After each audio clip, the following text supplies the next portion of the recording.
Akkam nagaa jirtu hordoftoonni iftootii hundumti keessan nagaanii fayyaanii araarri waaqayyoo lafa jirtanitti isiniif haa baay'atu nagaa keessanii fayyaa keessanii baga eegamtanii saatiif yeroo kana geessan isiniin jedha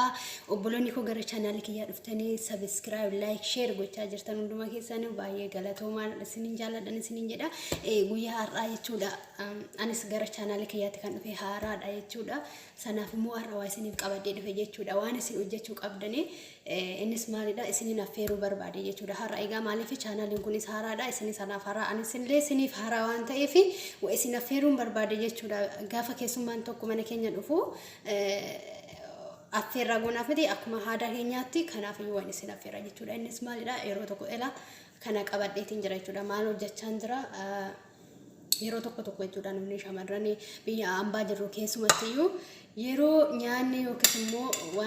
wantoonni akka roozii fa'ila kanuma kan gadi nu uriiduu fa'ii jira yeroo tokko jechuudha yeroo san maal gochuu qabnaa nuti wanta beeknurraa jechuudha wantoota tokko hojjannee nyaachuu qabna jechuudha kanaaf har'a kan inni isin affeeruu barbaade caccabsaan hojjedha haala salphaadhaan jechuudha akka biyya keenyaatti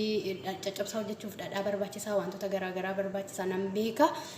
oduu isa biraan gahin garuu asumatti haala salphaadhaan waanuma qabnuun hojjechuu hin dandeenya kanaaf affeerraa kooti waan ta'eef na eeggadhaan isiniin jedha kunooti qixxaa tolchaan jira jechuudha boodamu akkamittiin akkan hojjedhee na wajjin akka nyaataniin isin affeera jechuudha turtiin keessan ana wajjiniin haa ta'uun isiniin jedha.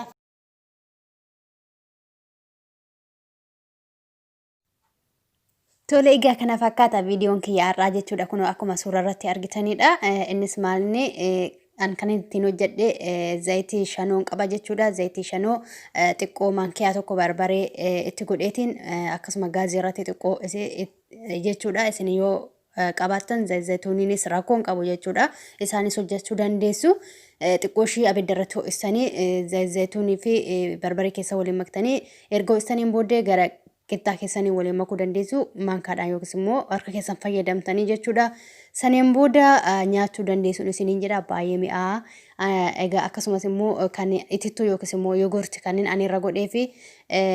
tarii namoonni tokko jaallachuu dhiisuu dandeessu akkuma isinitti toletti nyaachuu dandeessu jechuudha hojjetataniiti baay'ee salphaadha baay'ee illee mi'aa